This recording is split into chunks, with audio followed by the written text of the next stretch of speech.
Al-Quran dengan gamblang sekali menjelaskan tentang pribadi Allah.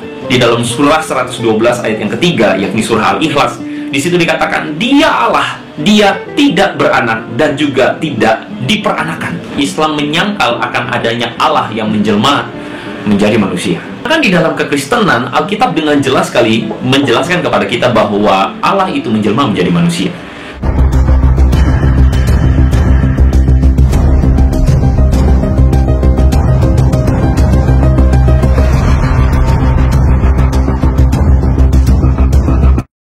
Assalamualaikum warahmatullahi wabarakatuh.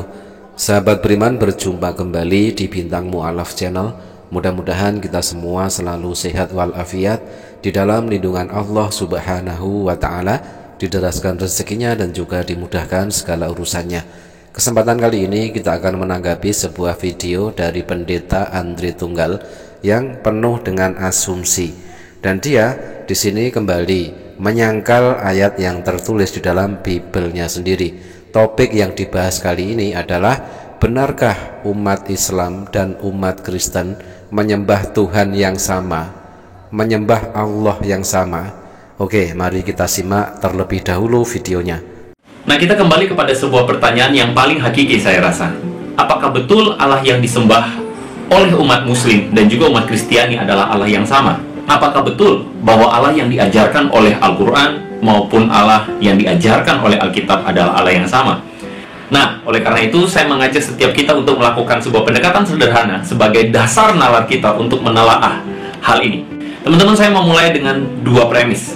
Premis pertama adalah Allah itu ada dan Allah itu esa. Saya kira kedua agama, yakni Islam maupun Kristen, mengakui hal yang sama. Kedua, Allah itu berpribadi dan Dia secara konsisten menyatakan dirinya tanpa berkontradiksi satu sama yang lain. Dari dasar dua premis inilah kita akan melakukan sebuah pendekatan. Apakah Allah yang disembah oleh orang Kristen maupun oleh orang Muslim adalah Allah yang sama? Nah, pertanyaannya adalah, apakah umat Islam dan umat Kristen menyembah Allah yang sama? Jelas jawabannya tidak, karena umat Islam menyembah hanya kepada Allah Subhanahu wa ta'ala, Allah yang Maha Esa. Sedangkan umat Kristen jelas, umat Kristen menyembah Yesus.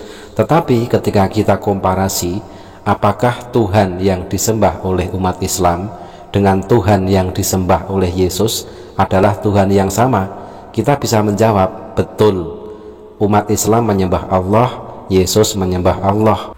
Buktinya tertulis di dalam ayat Lukas 4 nomor 8, tetapi Yesus berkata kepadanya, ada tertulis, engkau harus menyembah Tuhan Allahmu dan hanya kepada Dia sajalah engkau berbakti. Dan biasanya umat Kristen akan berkilah, umat Islam kan menyembah Allah SWT, kalau di dalam kekristenan menyembah Allah, kan seperti itu. Oke, kita buktikan ya kepada umat Kristen yang tidak tahu apa arti dan makna dari SWT. Allah SWT atau Allah Subhanahu wa ta'ala artinya Allah yang maha suci lagi maha tinggi. Hal itu ada tertulis di dalam Bible sendiri. Ternyata Allah di dalam Bible, Allah yang disembah oleh Yesus adalah Allah SWT, yaitu Allah Subhanahu wa ta'ala, Allah yang maha suci dan yang maha tinggi. Ayatnya ada di dalam Yesaya 57 nomor 15 versi BM, akulah Allah yang maha tinggi dan maha suci. Di dalam ayat ini sangat jelas, Allah yang disembah oleh Yesus ternyata juga Allah SWT, yaitu Allah yang maha suci lagi maha tinggi. Pertama, di dalam Islam, Allah digambarkan sebagai Allah yang unitas. Maksudnya adalah Allah itu esa, Allah itu hanya satu pribadi, dan di dalam agama Islam disebut sebagai tauhid, yakni keesaan atau Allah yang hanya satu. Sedangkan kekristenan mengenal sebuah istilah yakni trinitas, atau mungkin seringkali kita akrab mendengar kata Tritunggal. Allah itu esa, Allah itu tiga pribadi. Nah, teman-teman perlu diakui bahwa hal ini adalah sesuatu yang cukup kompleks. Karena itu kita akan bahas mengenai Allah Trinitas di dalam video yang lain. Dan kita akan jawab persoalan yang ini. Di dalam Bible kepunyaan Pendeta Andre Tunggal, ternyata Yesus dan para nabi juga mengajarkan tauhid. Yesus dan para nabi tidak mengajarkan doktrin Tritunggal. Buktinya kita akan tampilkan ayat-ayat di dalam Bible ya. Tauhid Nabi Musa ada di dalam Ulangan 6 nomor 4. Ingatlah, hanya Tuhan dan Tuhan saja Allah kita. Sangat jelas Nabi Musa mengajarkan tauhid. Yang kedua, Nabi Daud juga mengajarkan tauhid. Ayatnya ada di dalam Samuel 7 nomor 22. Engkau sungguh besar ya Tuhan Allah, hanya Engkaulah Allah, tidak ada yang sama dengan Engkau. Kami tahu hal itu sebab sudah diberitahukan sejak dahulu. Selanjutnya Nabi Sulaiman atau Salomo juga mengajarkan tauhid.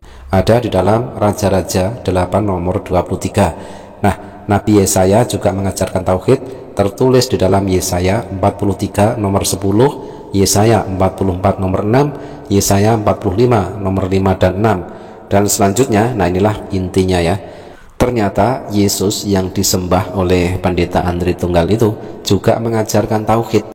Ayatnya ada di dalam Markus 12 nomor 29. Jawab Yesus, hukum yang terutama ialah, dengarlah hai orang Israel, Tuhan Allah kita, Tuhan itu Esa. Selanjutnya tertulis di dalam Yohanes 17 nomor 3, inilah hidup yang kekal itu, yaitu bahwa mereka mengenal Engkau satu-satunya Allah yang benar, dan mengenal Yesus Kristus yang telah Engkau utus. Jadi sangat jelas sekali, Yesus yang dituhankan oleh Andri Tunggal itu ternyata mengajarkan menyembah hanya kepada Allah yang Maha Esa, bukan mengajarkan doktrin Tritunggal. Yang kedua, Quran dengan gamblang sekali menjelaskan tentang pribadi Allah.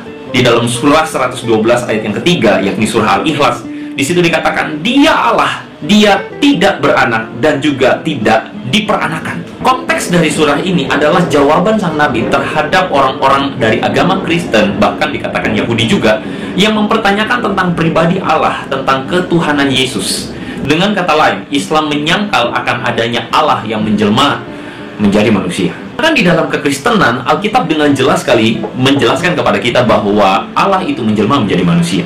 Yohanes pasal 1 ayat 1 dan ayat 14 berkata demikian, pada mulanya adalah firman, dan firman itu bersama-sama dengan Allah, dan firman itu adalah Allah. Konsep ketuhanan di dalam agama Islam sangat jelas. Allah Maha Esa, Allah tidak beranak dan tidak pula diperanakkan.